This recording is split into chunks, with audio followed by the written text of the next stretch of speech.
The luxury ship Harmony's Edge floated in the dark space between star systems. Its crystal walls sparkled with lights from distant suns. Inside the great meeting hall, beings from 12 different worlds sat in comfortable chairs. They had come, here to talk about peace and taking away weapons from across the galaxy. Jake Murphy sat in the back row, watching the other delegates. He wore a simple black suit like all the other humans on the ship. His hands rested calmly on his knees. Next, to him, Commander Lisa Brooks checked her tablet. She looked like any other security officer, but Jake knew she was much more than that. At the front of the room, a tall, thin creature with pale blue skin began to speak. This was HFY, the ambassador from the Quellan world. The Quellan people were known across the galaxy for loving peace and hating violence. They thought fighting was wrong and stupid. "My friends," HFY said in a voice like singing wind, "we gather here today to talk about a great problem. Too many worlds still make weapons. Too many beings still carry tools of death. This must stop." The other aliens nodded their heads. There were the Corvin, who looked like big, hairy bears. The Andalites had 4 arms and moved like dancers. The rock-like granite folk sat very still. The floating ethereals glowed softly in the dim light. All of them agreed that weapons were bad. Some races, HFY continued, looking right at the human section, seem to love violence more than life itself. They make wars over small things. They carry death tools everywhere they go. They teach their children to fight before they teach them to think. Jake felt the eyes of many aliens looking at him and the other humans. The humans were quiet. They did not argue or get angry. They just listened. Thorak, the big Corvin delegate, stood up on his thick legs. "The Quellan speaks truth," he said in a voice like grinding rocks.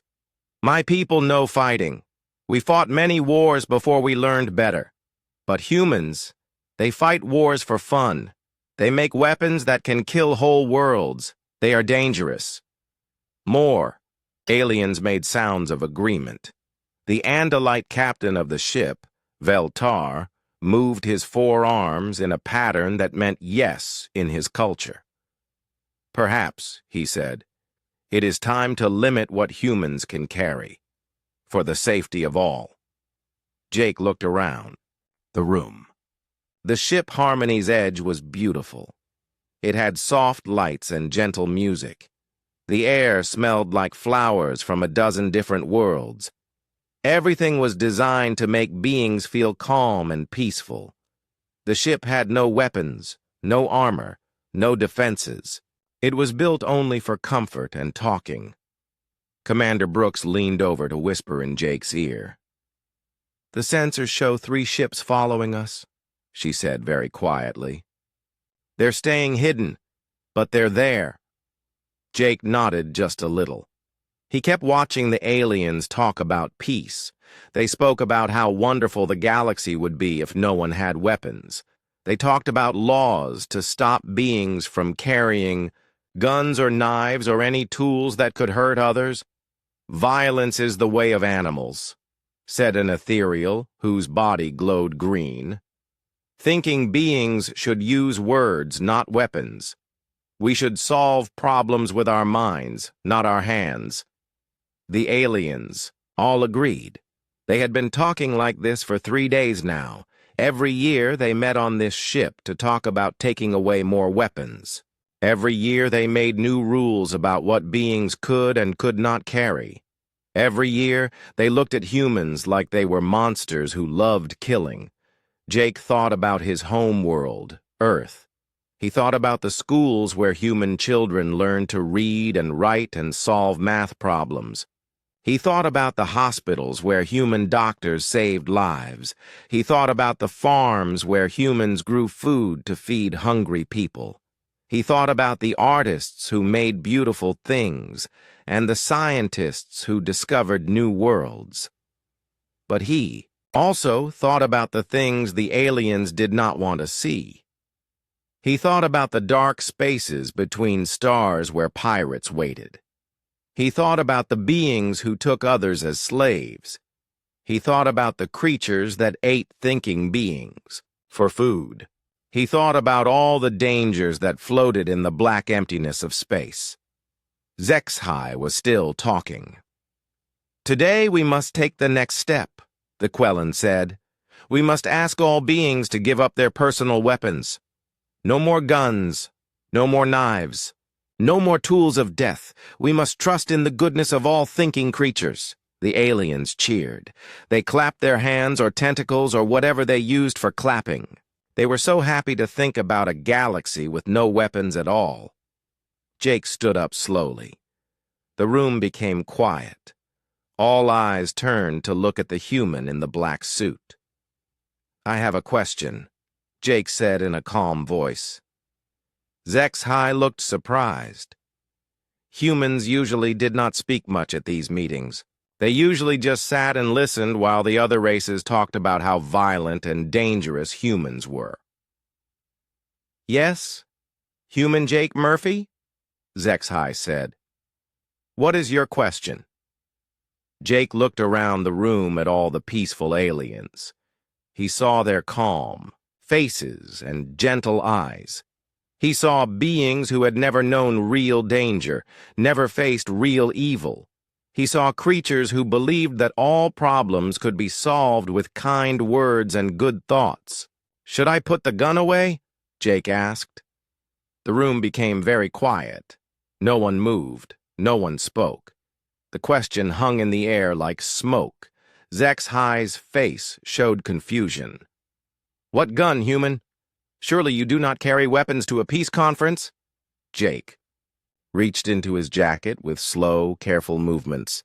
He pulled out a black metal object and placed it gently on the table in front of him. The gun looked small and simple, but every alien in the room knew what it was. Suddenly, the peaceful meeting was not peaceful anymore. Aliens jumped back from their chairs. Some ran toward the doors. Others shouted in their own languages. Warning. Lights began to flash. The ship's computer started making loud beeping sounds.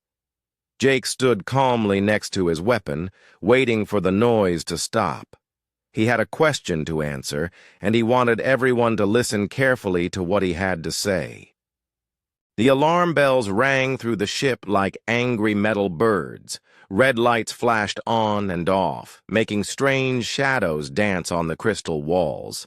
The peaceful meeting had turned into chaos in just a few seconds. "Security!" shouted Captain Veltar, his 4 arms waving in panic. "We have a weapons violation! Human with unauthorized firearm!" HFY pointed at Jake with a long, thin finger. "This is exactly what we mean," the Quellan cried. "Humans cannot even come to a peace meeting without bringing tools of death." The granite folk delegate, who looked like a walking mountain, made deep, rumbling sounds of anger.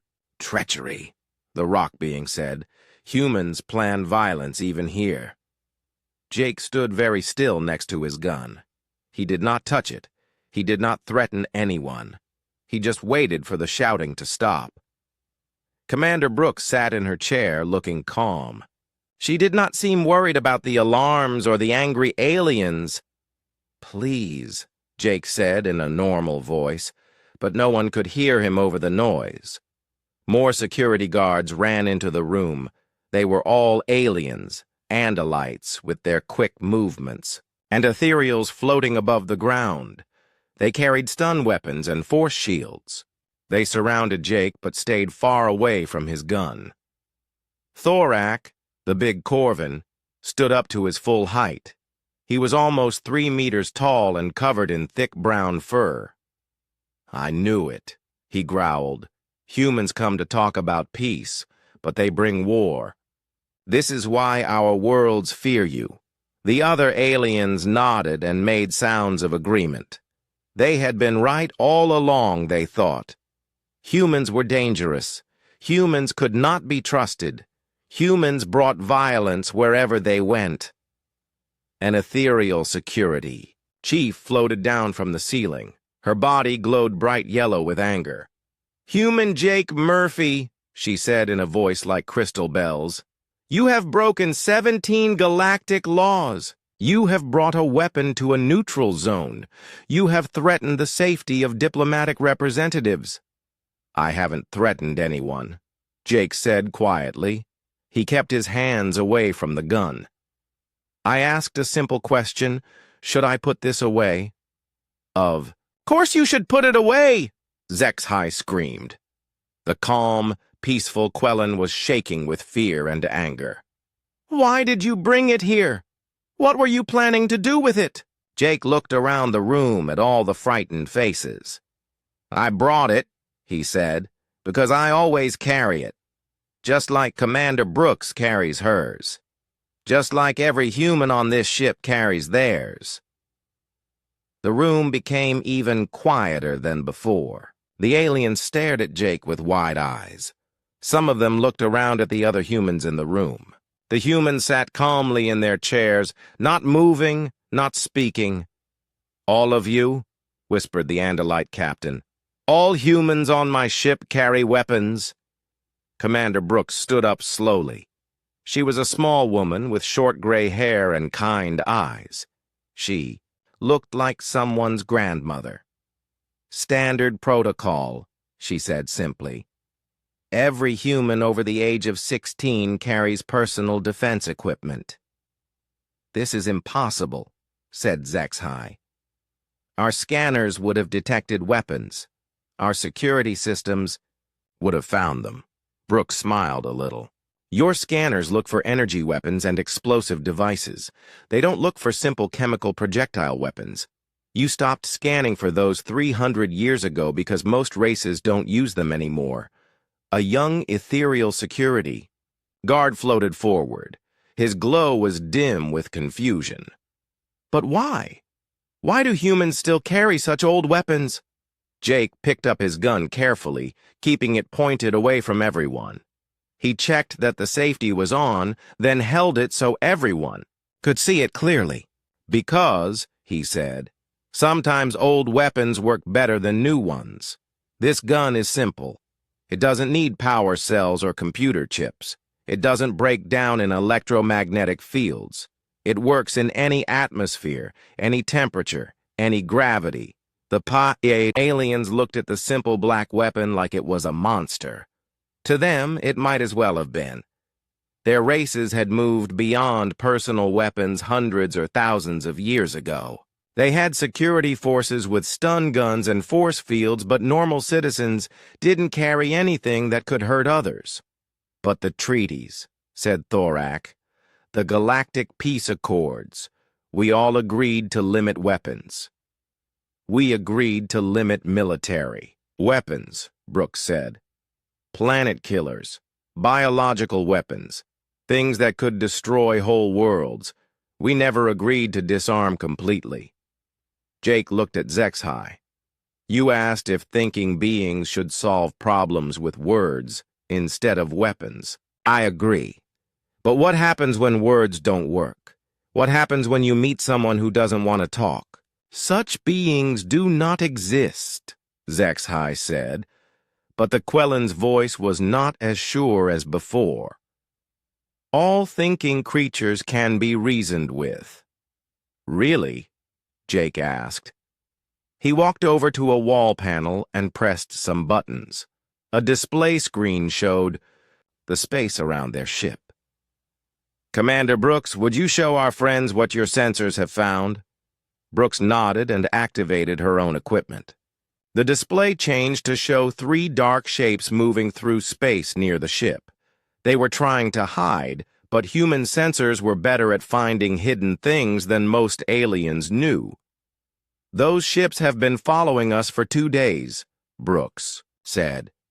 "They're running dark. No identification signals, no response to communications. They're moving into attack positions."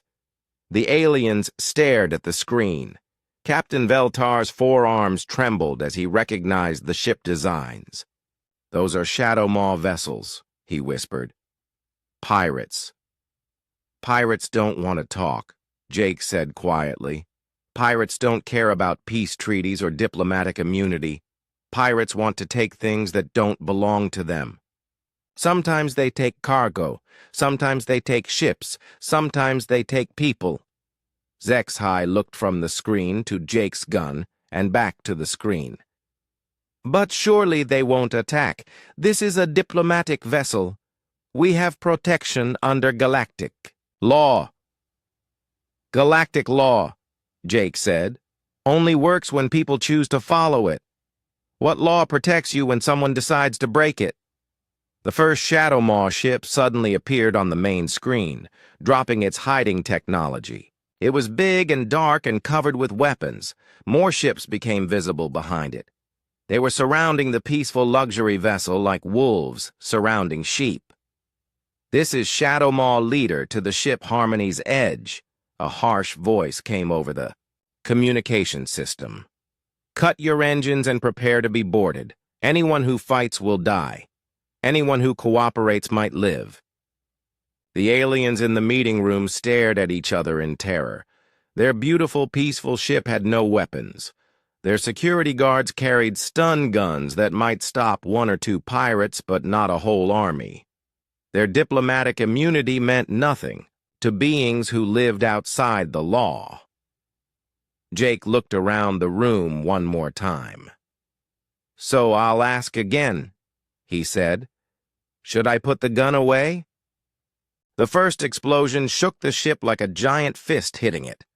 The lights went out for a moment, then came back on dimmer than before. Emergency sirens joined the alarm bells, creating a wall of sound that hurt the aliens' ears. Captain Veltar ran to his command station with all four arms moving at once. "They hit our engines!" he cried. "We can't run!" The aliens in the meeting room were screaming now. Some tried to hide under tables. Others ran toward the doors, but there was nowhere to go. The ethereals floated near the ceiling, their bodies glowing bright with fear. The granite folk stood frozen like real rocks, not knowing what to do. "This cannot be happening," HFY said over and over. "This cannot be happening. We are diplomats. We have immunity. We have protection." Jake put his gun back in its holster under his jacket. He touched a small device on his wrist and spoke quietly into it. "Brooks, this is Murphy. How many Shadow Maw ships?" Commander Brooks was already talking into her own device. 7 ships, fully armed. They're moving into boarding positions. We have maybe 5 minutes before they cut through the hull. "How many of ours are on board?" Jake asked. 32 active personnel plus 8 support staff, all armed, all ready. The aliens heard this conversation and became even more frightened. HFY pointed at Jake with a shaking finger. You knew this would happen. This is a human trick." "No trick," Jake said calmly. "But we did know it might happen. Ships like this one are perfect targets for pirates. Rich passengers, expensive cargo, no defenses. It happens every few months somewhere in the galaxy." Thorak, the big Corvin, looked confused. "If you knew, why didn't you warn us? Why didn't you tell the captain to bring weapons?" "We did," Brooks said. She was checking her equipment and talking to her people through her communication device. "Human ships offered to escort this vessel. We offered to provide security teams. We offered to lend defensive weapons. You all said no." "We said weapons were not needed," whispered an ethereal delegate. "We said peace was stronger than violence." Another explosion rocked the ship. This time, the artificial gravity failed for a few seconds. Everyone floated in the air before crashing back down to the floor. The pirates were cutting through the outer hull with heavy weapons. "Captain," a voice came over the ship's communication system. "They're boarding in 6 different places. Our security teams can't stop them all." Jake looked around the room at the terrified aliens. These were some of the smartest beings in the galaxy. They had built great cities and wonderful machines. They had created art and music and poetry. But they had never learned how to fight because they thought fighting was wrong. "Listen to me," Jake said in a loud, clear voice. "The pirates will be here soon. They will want to take prisoners. Important diplomats are worth a lot of money. They will try to take you alive, but they will hurt you if you fight back." "What can we do?" Zexhai asked. The proud Quellen was crying now, blue tears running down pale cheeks. "We have no weapons. We have no training.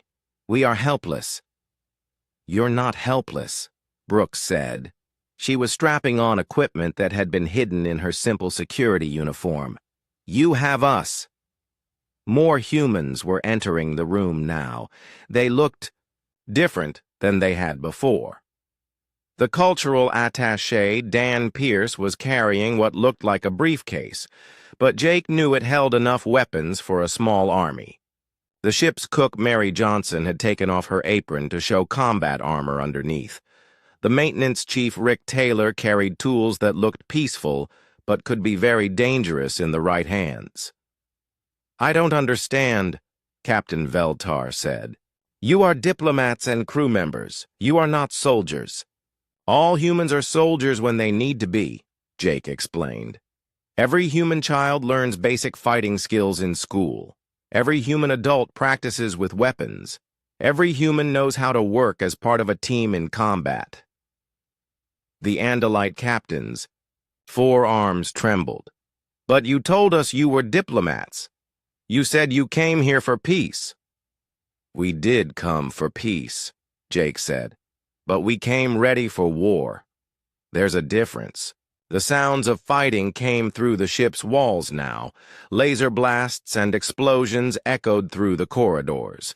The pirates were fighting the ship's alien security forces, and the aliens were losing badly. Shadowmaw pirates were known for being cruel and violent. They enjoyed hurting others. Brooks spoke into her communication device again. "All teams, this is Brooks. Defensive positions around the main conference room. Protect the delegates. Rules of engagement are free fire on all hostile forces." "Wait," said Amy Foster, the human tech specialist. She was working on a computer panel with tools that definitely didn't belong to a normal technician. "I'm jamming their communications. They can't talk to each other now." Helen Moore, who had introduced herself as a cultural officer, was unpacking what she had called historical artifacts. Jake could see they were actually very modern weapons, disguised to look old and harmless. "This is insane," Thorak growled. "You are not warriors. You wear no armor. You carry no battle flags. You do not look like fighters." Jake smiled for the first time since the attack began. "That's the point. We don't look dangerous because we don't need to look dangerous. We just need to be dangerous." The fighting sounds were getting closer. The pirates had broken through the ship's defenses and were moving toward the most important areas. They would be looking for the conference room where all the valuable diplomats were hiding. "How many pirates are there?" asked a small ethereal, whose glow was almost gone from fear. Brooks checked her scanner. "About 200 spread across the ship. They expect easy targets and quick surrender. They're not ready for organized resistance." 200 pirates against 40 humans? Zexhai's voice was full of horror. "You will all die! We will all die!" Jake checked his weapon one more time and looked toward the doors where the pirates would come from. "Maybe," he said quietly, "but they'll wish they had picked a different ship to attack." The lights went out completely as the pirates cut the main power. Emergency lighting cast red shadows on the walls. In the distance, human voices could be heard giving calm, professional orders to each other. They sounded like people who had done this many times before. The real fight was about to begin. The first pirates came through the main doors like a storm of violence and noise. They were different species. Some looked like giant insects, others like walking skeletons, others like things from nightmares. All of them carried heavy weapons and wore thick armor. They expected to find scared diplomats hiding under tables. Instead, they found hell waiting for them. Jake had moved behind a support pillar near the entrance. When the first pirate came through the door, Jake's simple gun spoke once. The pirate fell and did not get up. The others behind him began shooting wildly, not knowing where the attack had come from. "Contact front!" Brooks called out calmly, like she was ordering coffee instead of fighting for her life. "Multiple hostiles, various species. Taking them. Down." The aliens watched in amazement as the humans moved like parts of a single machine. Dan Pierce threw small round objects that exploded with bright flashes, blinding the pirates. Mary Johnson appeared behind them somehow, moving through ventilation shafts that shouldn't have been big enough for a person. Rick Taylor had turned off the artificial gravity in the hallway, making the pirates float helplessly while the humans stayed anchored to the floor.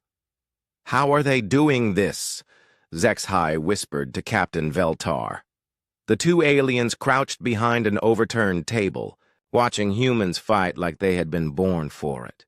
"I don't know," the Andalite captain said. "Our security forces had the best training in the galaxy. The pirates defeated them in minutes. But these humans, they're fighting the pirates like the pirates are children." Amy Foster was doing something to the ship's computer systems.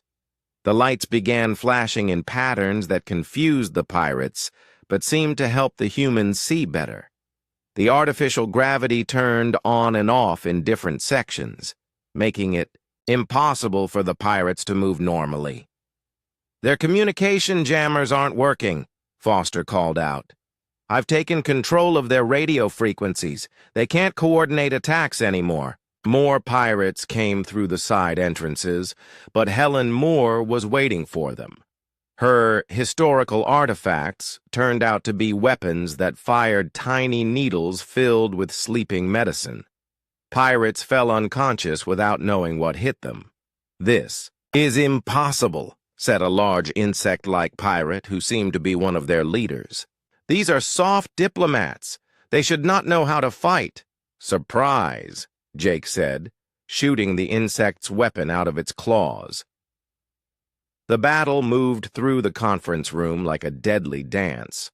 The humans never stayed in one place long enough for the pirates to target them properly. They appeared from hiding spots, attacked, then disappeared again. They worked together without needing to talk much, each one knowing what the others would do. Thorak watched a human maintenance worker, a small man named Steve Watson, take down 3 pirates twice his size using nothing but tools and quick thinking. "By the Stone Fathers," the Corvin whispered, "that human fights like a hero from the old stories." The pirates were getting angry and frustrated. They had attacked hundreds of ships like this one. Diplomatic vessels were supposed to be easy targets.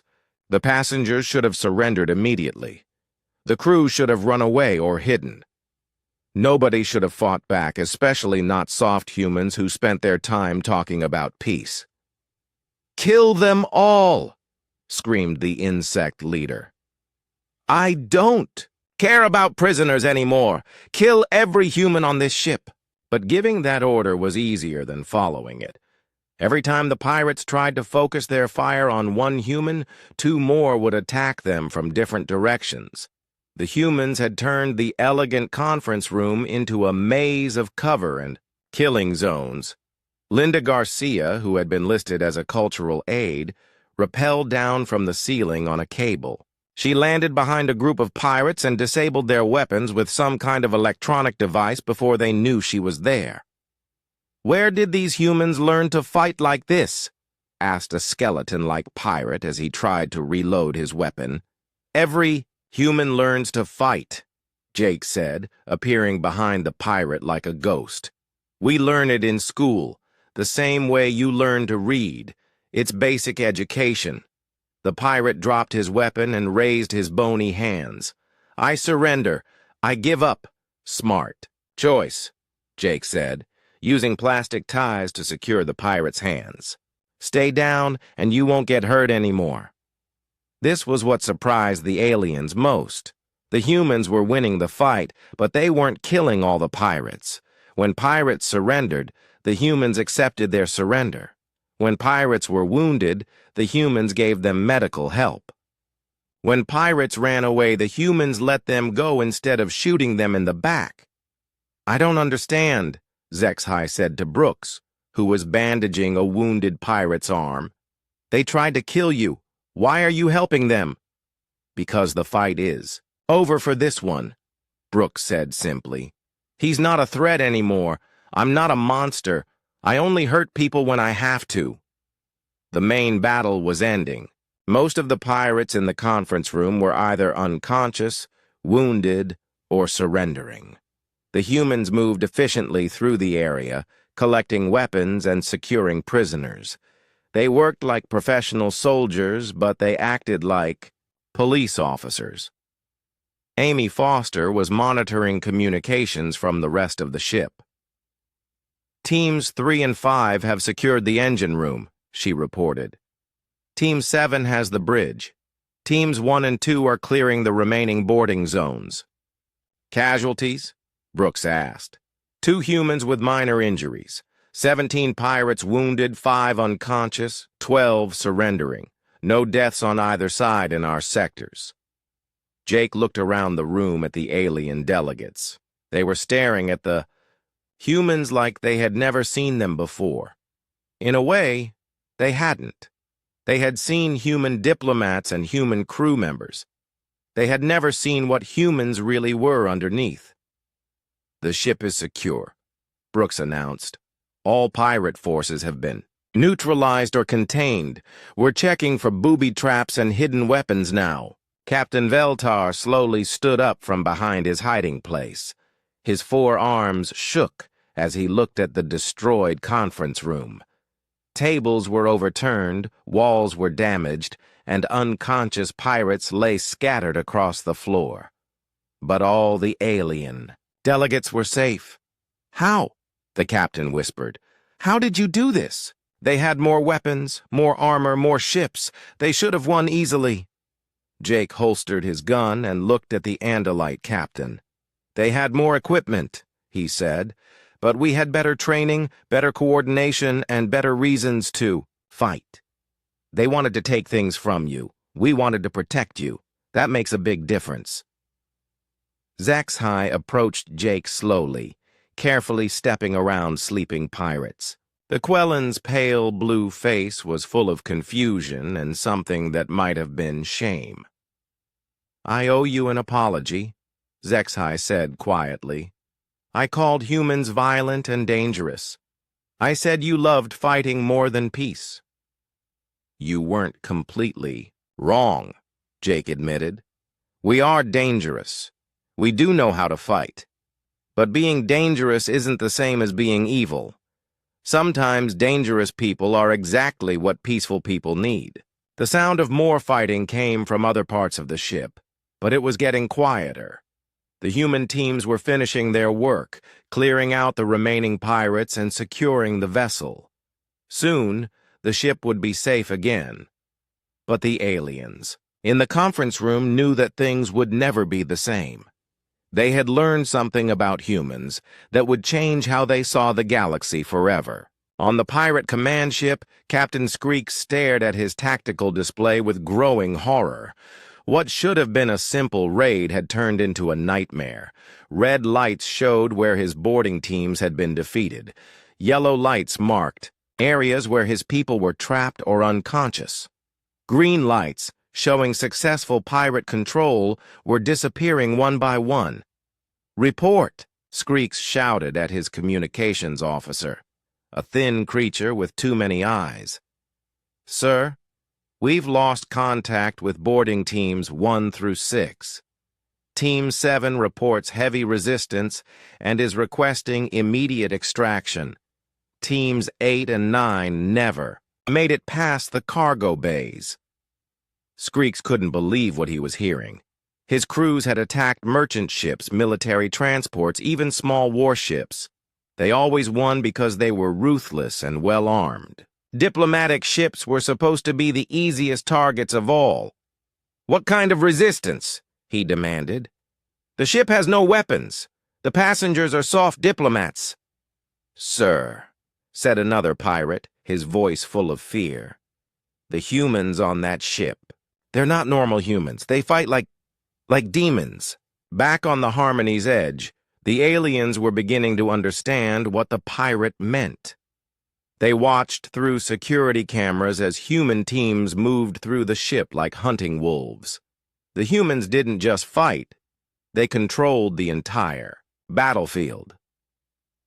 Rick Taylor, the maintenance chief, had taken control of all the ship's systems.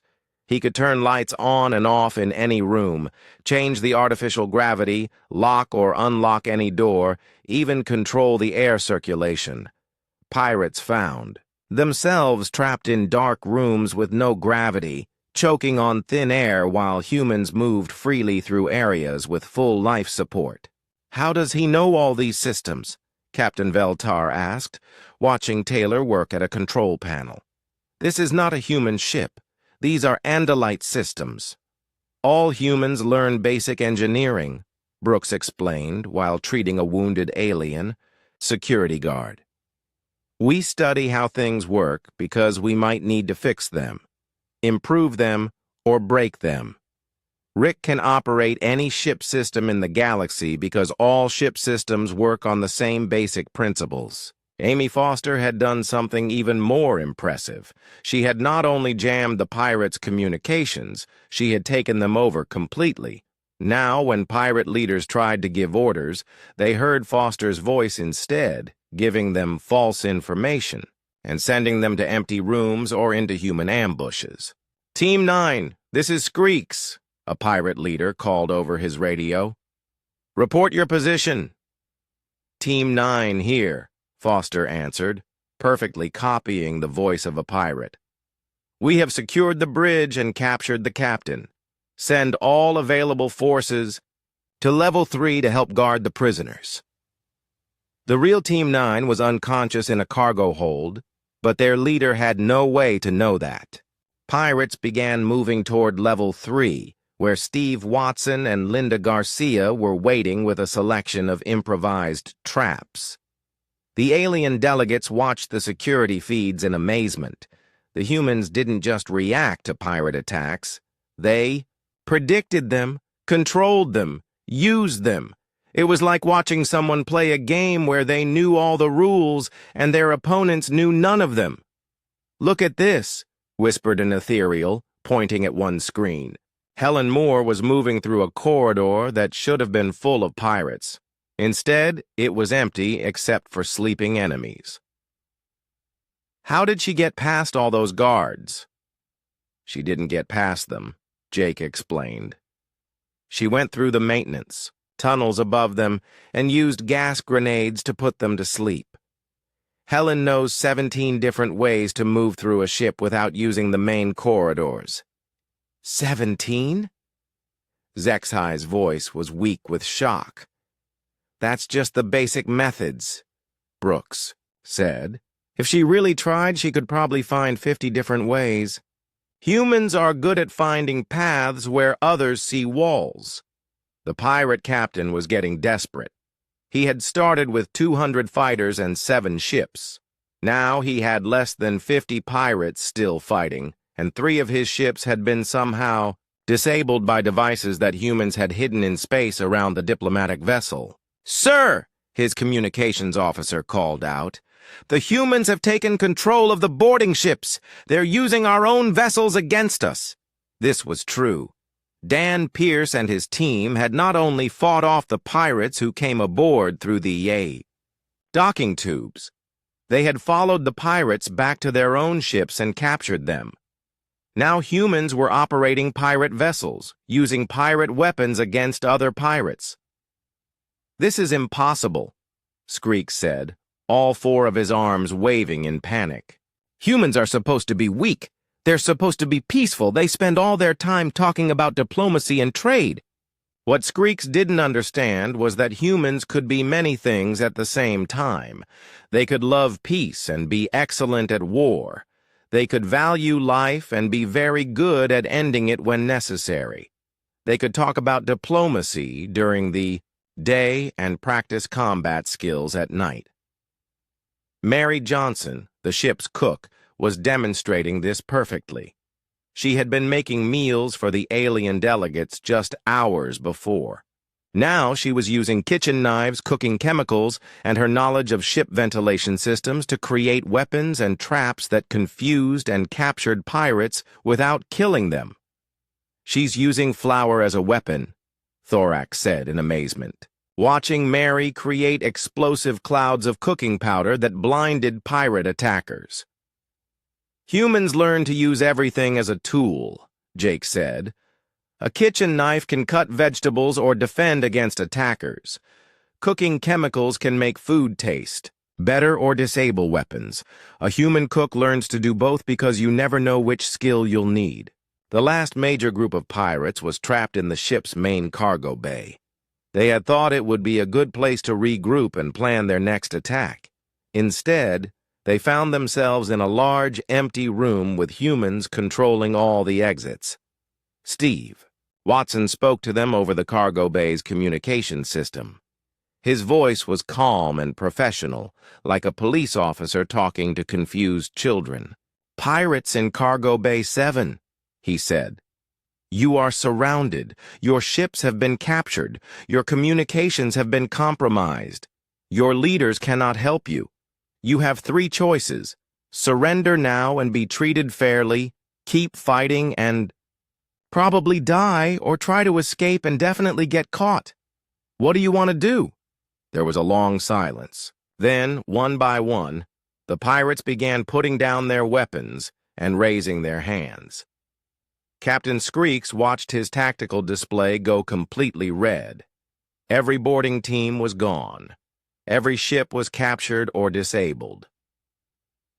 200 of the galaxy's most feared pirates had been defeated by 40 humans who were supposed to be diplomats.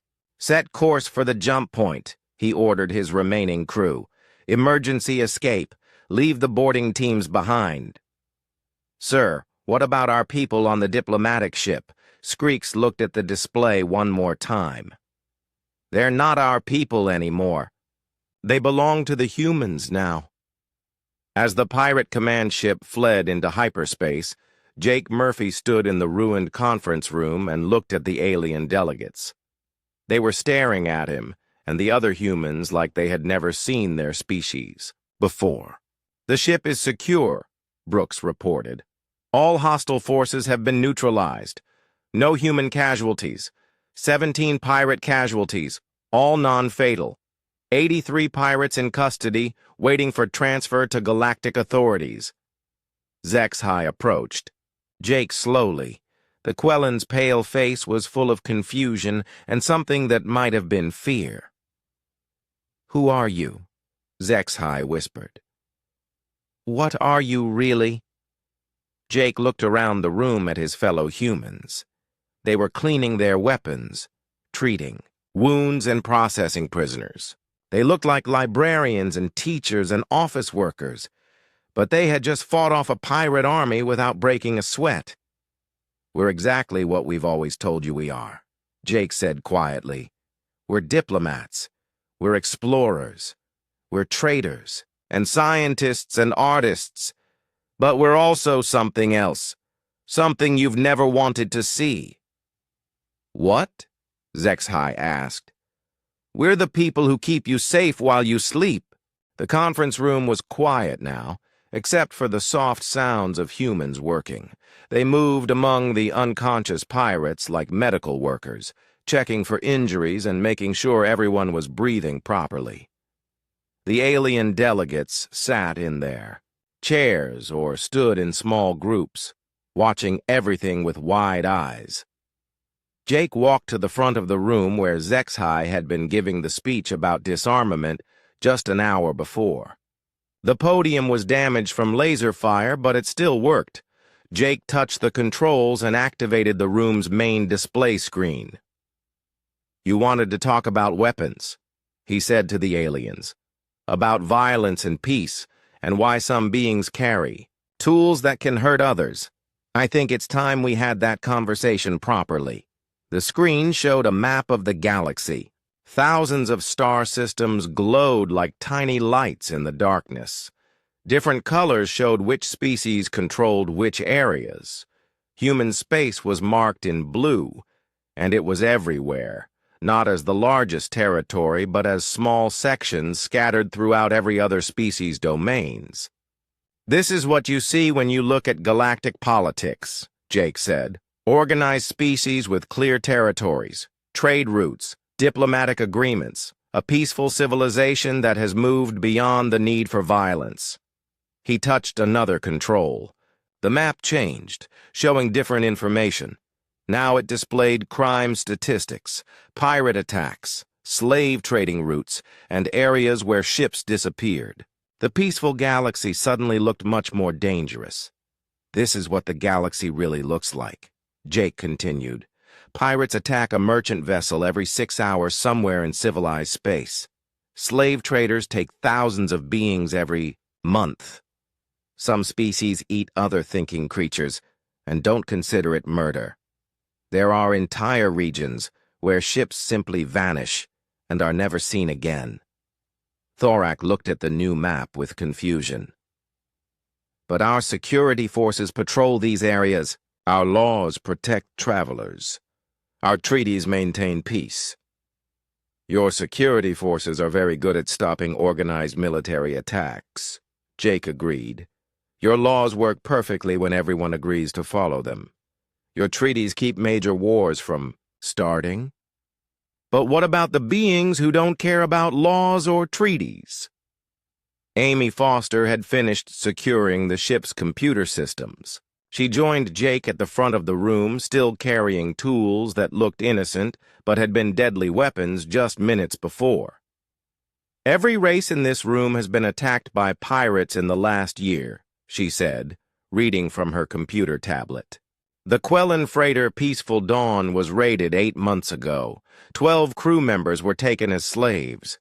The Andalite passenger liner Graceful Journey was hit 6 months ago.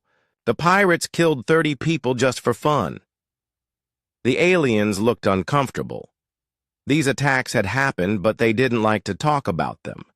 It was easier to pretend that violence was rare and that civilized beings didn't need to worry about it.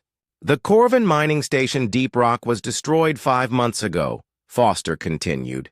"The ethereal research vessel Bright Thoughts disappeared 3 months ago with all hands. The Granite Folk cargo hauler Stone Mountain was found empty and drifting 2 months ago. These are isolated incidents," Zexhai said weakly.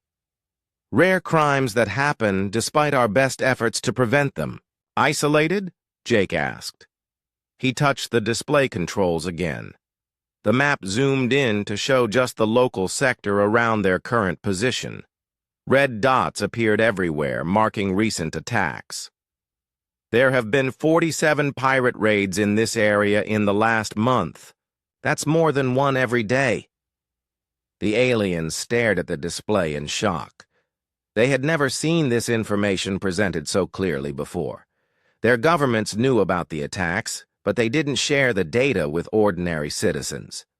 It was considered too frightening, too likely to cause panic. "Why do you know this when we don't?" asked an ethereal delegate, whose glow was very dim with worry. "Because we have to know," Brooks answered. She had finished treating the wounded and was now organizing the captured pirates. "Human ships travel through all these dangerous areas.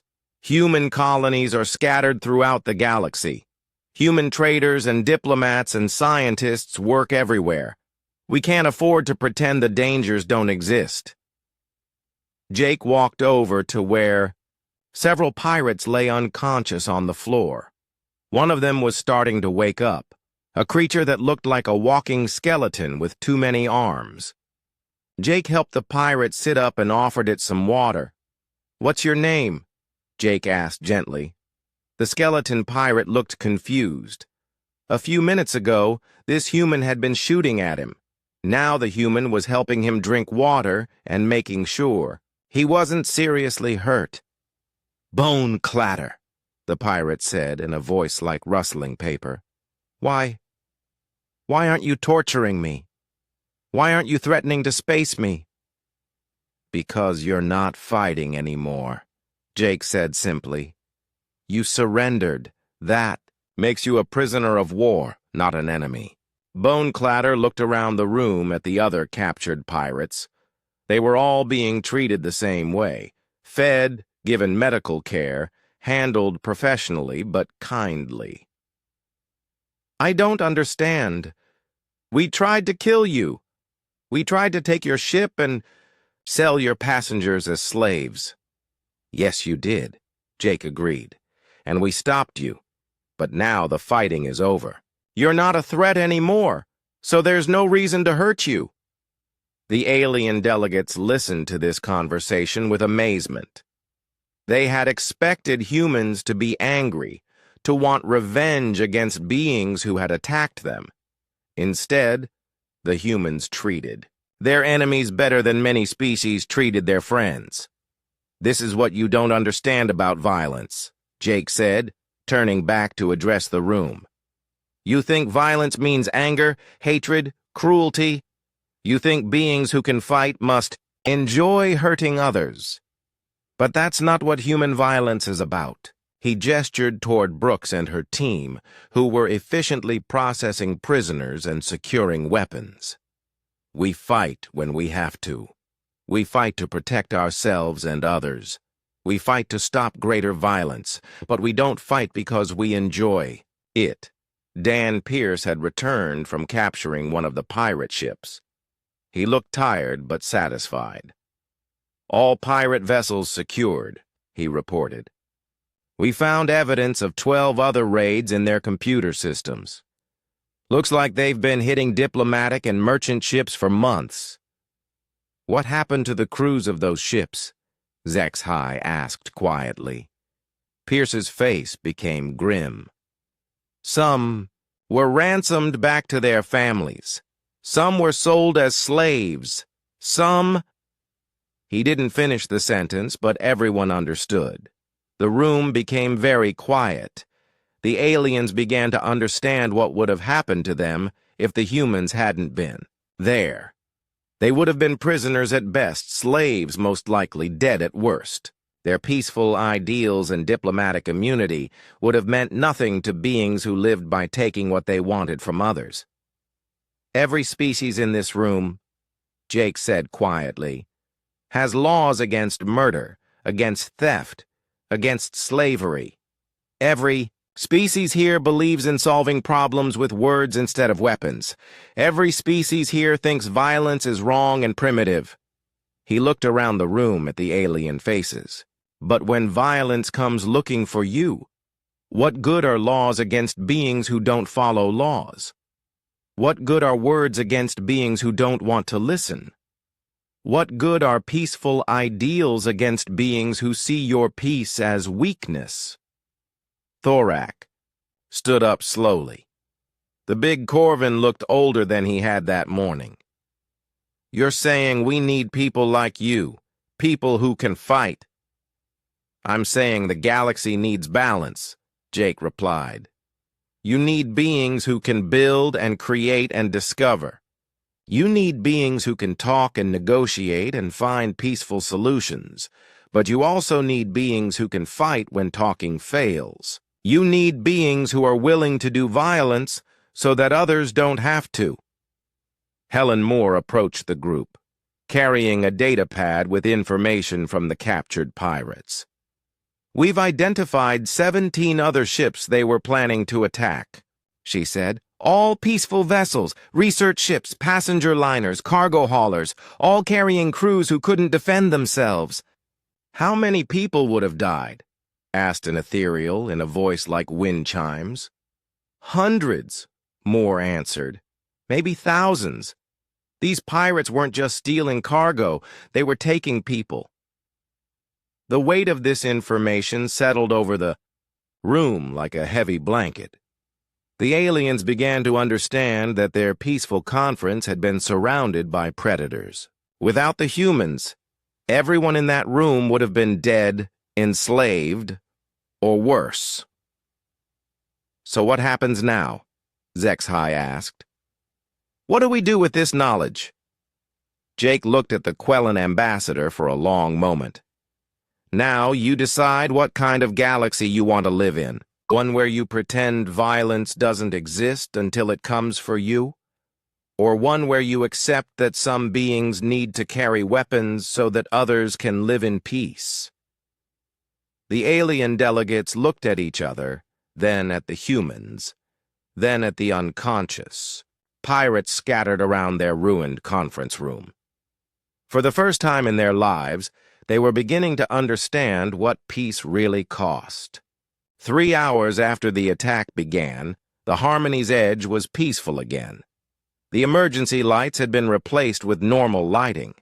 The damaged walls were being repaired by human and alien crew members working together. The unconscious pirates had been moved to secure holding areas where they were being treated fairly but carefully watched. In the main conference room, the alien delegates sat in a circle with Jake and Commander Brooks. The formal seating arrangement from the morning was gone. Now they sat close together, like people who had shared a dangerous experience and lived to tell about it. I need to ask you something, Zexhai said to Jake. The Quellan's voice was different now, quieter, more thoughtful. When you killed that first pirate who came through the door, did you feel anything? Jake was quiet for a moment, thinking about his answer. I felt sad, he said finally. Not because I had hurt someone who was trying to hurt us, but because it was necessary. I felt sad that beings exist who choose to live by taking from others instead of building something for themselves. This was not the answer the aliens had expected. They had thought humans either enjoyed violence or felt nothing when they used it. The idea that Jake could feel sad about necessary killing was new to them. Thorak leaned forward in his chair. My people used to be warriors, the big Corvin said. Long ago, before we learned peaceful ways. But our warriors felt joy in battle. They celebrated victory and mourned defeat. You humans, you fight like it's a job you don't want but will do anyway. That's exactly what it is, Brooks agreed. She was cleaning her weapon while she talked, checking every part carefully. Fighting is a skill, like cooking or mathematics. Some people are naturally good at it, some people have to practice more, but it's just a skill. The important thing is knowing when to use it and when not to use it. Amy Foster entered the room carrying a data tablet. I've been analyzing the pirates' computer records, she said. They've been operating in this sector for 8 months, 43 successful raids, over 2,000 prisoners taken, estimated value of stolen goods, 12 million galactic C credits. Why weren't they stopped? Asked an ethereal delegate. Surely the authorities knew about them. The authorities did know, Foster said, but stopping them would have required military action, armed ships, trained fighters, people willing to risk getting hurt. The local governments kept filing diplomatic protests and asking the pirates to please stop attacking their ships. The aliens looked embarrassed. This was exactly the kind of response their people always favored. Official complaints, legal procedures, diplomatic pressure. It had never occurred to them that pirates might simply ignore such things. Dan Pierce came into the room with 3 captured pirates walking behind him. The prisoners had their hands tied with plastic restraints, but they were not being mistreated. Pierce guided them to chairs and offered them water and food. "Why are you bringing them here?" Captain Veltar asked nervously. "Because they need to be part of this conversation," Jake said. "We can talk about violence and peace all day, but these beings are the ones who chose to live by taking instead of building. I want you to hear what they have to say." One of the pirates was Boneclatter, the skeleton creature Jake had talked to earlier. The other two were an insect-like being with multiple arms and a fur-covered creature that looked like a cross between a bear and a shark. "Tell them why you became pirates," Jake said to Boneclatter. The skeleton pirate looked around the room at all the alien delegates. "Because it was easy," he said simply. "Your ships have no weapons. Your people don't fight back. You carry valuable cargo and important passengers. Taking what we wanted was easier than working for it. But stealing is wrong," HFY said. "Hurting innocent people is wrong. Didn't you know that?" Boneclatter made a sound that might have been laughter. Of course I knew that. But you never stopped us. You never made it dangerous for us. Your security forces had stun weapons that barely slowed us down. Your ship captains surrendered rather than risk getting hurt. Your governments paid ransoms instead of hunting us down." The insect pirate clicked its mandibles together. "We attacked. The Quellan freighter Peaceful Dawn," it said. "The captain immediately surrendered and asked us not to hurt anyone. Very polite. Very civilized.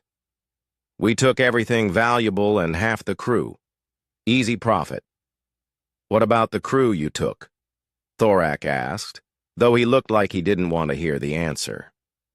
"Sold them to mining companies in the outer systems," the fur-covered pirate said in a voice like grinding gravel. "Quellan workers are popular because they're obedient and don't fight back. Good slaves." The room became very quiet. The alien delegates stared at the pirates with horror and disgust. These beings talked about slavery and murder like they were discussing the weather. They felt no shame, no regret, no guilt about the lives they had destroyed. "Do you understand now?" Jake asked the aliens. "This is what lives in the dark spaces between your peaceful worlds. These are the beings who see your civilization as a grocery store where they can take whatever they want." Brooke stood up and walked over to stand behind the three pirates. "But here's what's interesting," she said. "When we fought back, when we made it dangerous for them, what happened?" "Most of them surrendered," Pierce said. "They're bullies. They only attack targets that can't fight back. When they met real resistance, they gave up quickly." "Some of them are still trying to escape," Foster added. "But they're not fighting anymore, they're just running." Jake looked at the alien delegates. "Violence has rules," he said. "There are beings who understand those rules and beings who don't. The ones who understand know that you only fight when you have to. You stop when your enemy surrenders. And you treat prisoners fairly. The ones who don't understand think violence means you can do whatever you want to anyone weaker than you," he gestured toward the captured pirates. "These beings chose to be predators. They chose to live by hurting others, but when they met people who could hurt them back, they stopped being predators very quickly." HFY looked at Boneclatter. "If you surrender, if you promise to stop being a pirate, will the humans let you go?" Boneclatter looked confused. "Why would they do that? I tried to kill them. I tried to take their ship." "Because," Jake said, "the fight is over. You're not a threat anymore. If you want to change your life, if you want to stop being a pirate, we'll help you find honest work somewhere. But if you go back to attacking innocent ships, we'll stop you again." The three pirates stared at Jake like he had spoken in an alien language. The idea that someone would offer help to an enemy was completely foreign to them. They had expected torture, execution, or at best, a quick death. They had never expected mercy from people they had tried to murder. I don't understand. You humans, the insect pirate said. You fight like demons when you have to, but you treat prisoners like guests. You could kill us all and no one would blame you. Why don't you? Because we're not like you, Brooke said simply. We don't hurt people unless we have to. We don't take things that don't belong to us. We don't enjoy causing pain or fear. We fight to protect, not to destroy. Steve Watson came into the room with a report. The Galactic Patrol Fleet will be here in 6 hours, he said. They'll take custody of the prisoners and the captured ships. They want to interview everyone about what happened. What will happen? To the pirates? Asked an ethereal delegate. They'll be tried for their crimes, Jake said. Piracy, slavery, murder, theft. Some of them will go to prison for a long time. Some of them might even be executed depending on what they've done. But you saved their lives, Thorak pointed out. You could have killed them during the fight, but you didn't. Now you're handing them over to authorities who might execute them anyway. Jake nodded. That's the difference between justice and revenge. We stopped them from hurting people. Now the law will decide what happens to them.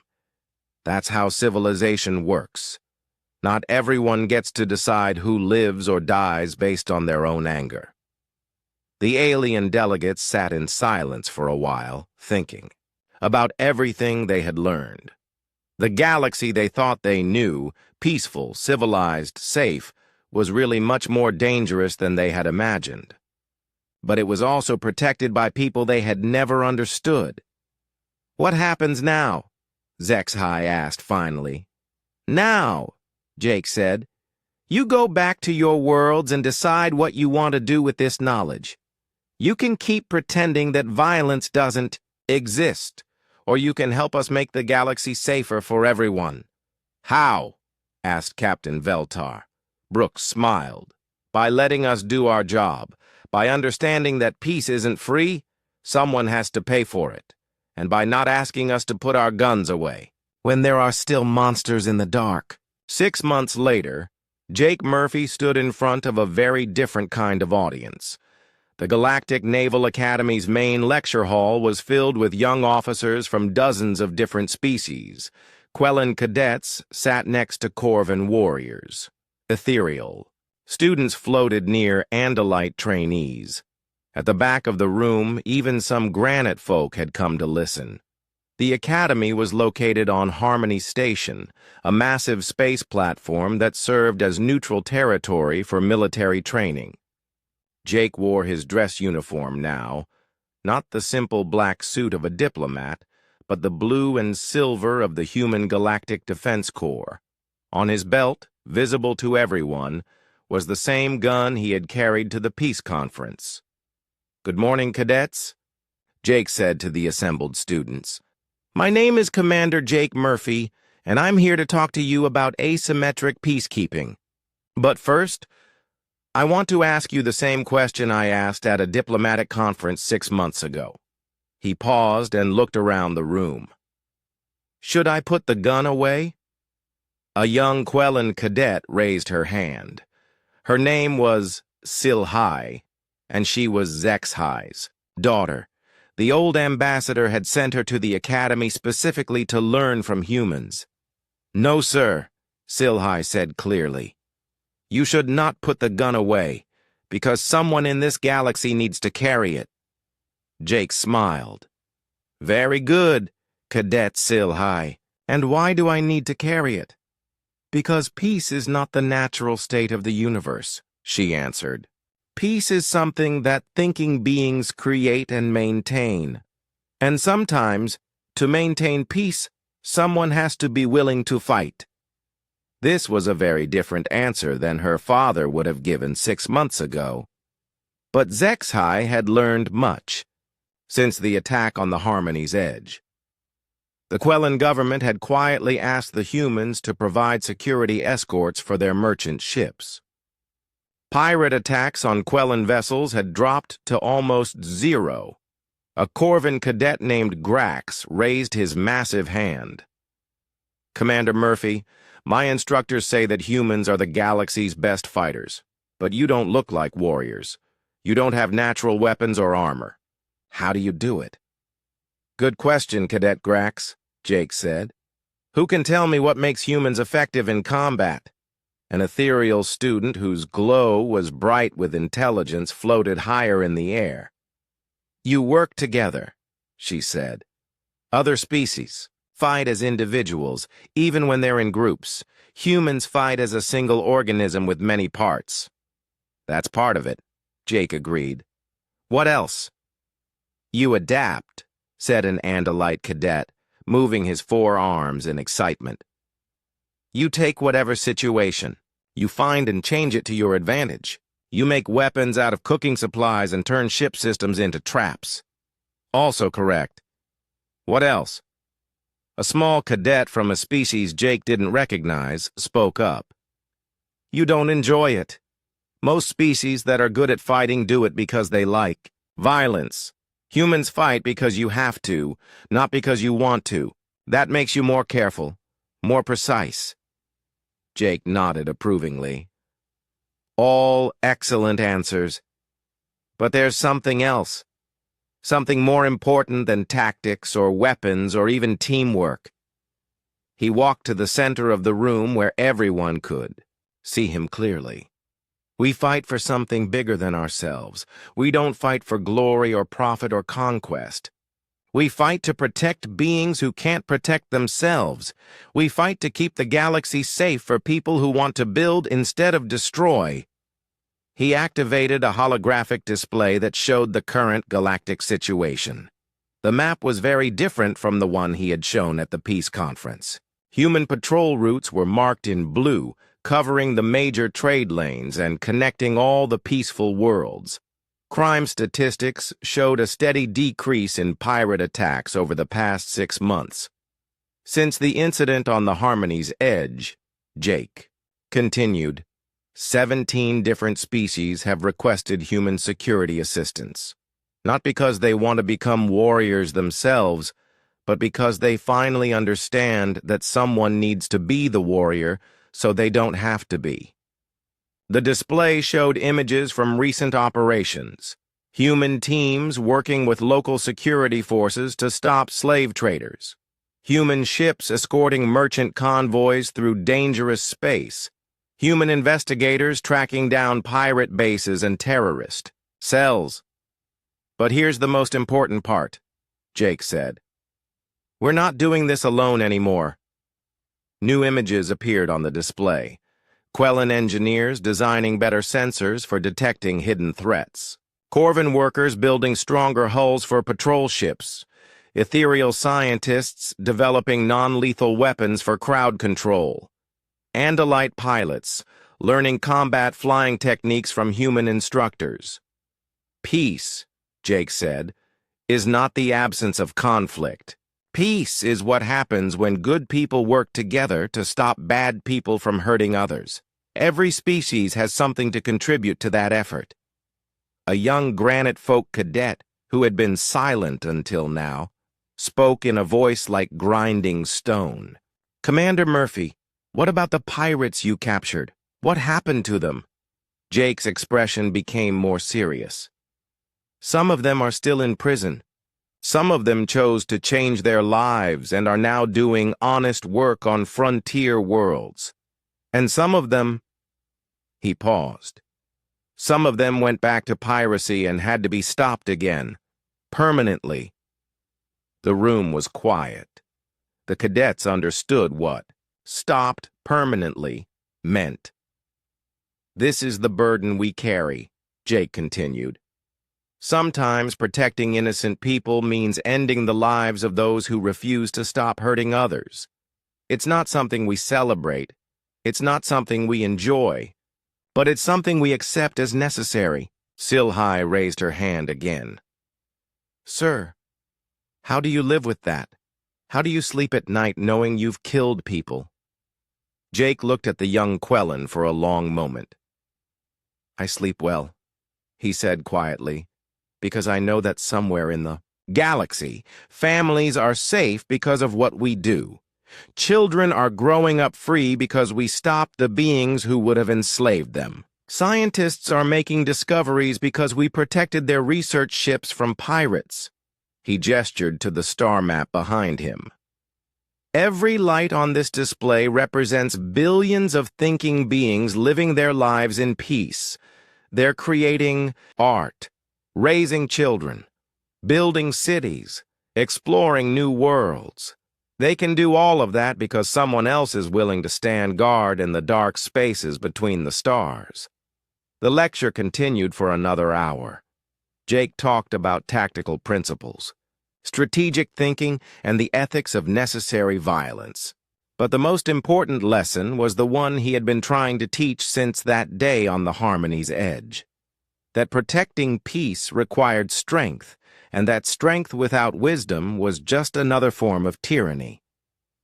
When the class ended, the cadets filed out slowly, talking quietly among themselves. Many of them would go on to serve on mixed-species crews, working alongside humans to keep the trade routes safe. Others would return to their home worlds and help their governments understand the realities of galactic security. As Jake packed up his materials, Silhai approached him. "Commander Murphy," she said, "I have a message from my father." "Oh? What does Ambassador Zexhai have to say?" "He said to tell you that he finally understands the difference between warriors and soldiers. Warriors fight for themselves, soldiers fight for others. He wanted to thank you for showing him that humans are soldiers, not warriors." Jake smiled. "Tell your father that he learned the lesson quickly, and tell him that the galaxy is safer, because leaders like him are willing to learn." As Silhai left, Jake looked out through the Academy's massive windows at the stars beyond. Somewhere out there, human ships were patrolling the dark spaces. Human teams were investigating threats and stopping dangers before they could harm innocent people. Human diplomats were working with alien governments to build better cooperation and understanding. The galaxy was still dangerous. There were still pirates and slavers and worse things hiding in the black emptiness between worlds. But now, for the first time in centuries, those dangers were being actively hunted by people who had the skills and the will to stop them. Jake touched the gun on his belt, the same weapon that had started this whole conversation 6 months ago. He thought about all the times he had drawn it in combat, all the times he had chosen not to draw it, all the lives it had saved and the lives it had ended. "Should I put the gun away?" he asked himself quietly. The answer came from the stars themselves, from the millions of peaceful worlds spinning in the darkness, from the billions of beings who slept safely because someone else was willing to stand watch. Not yet. Not while there were still monsters in the dark. Not while peace still needed guardians. The gun stayed where it was, ready but not eager, necessary but not celebrated.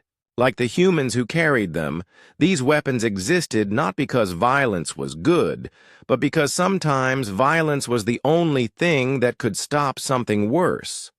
And in the end, that was the most human thing of all, to carry the burden of necessary violence so that others could live in peace, and to do it not with joy or pride, but with quiet determination and the hope that someday the guns really could be put away forever. But not today. Today, the Guardians kept watch, and the galaxy slept safely under their protection.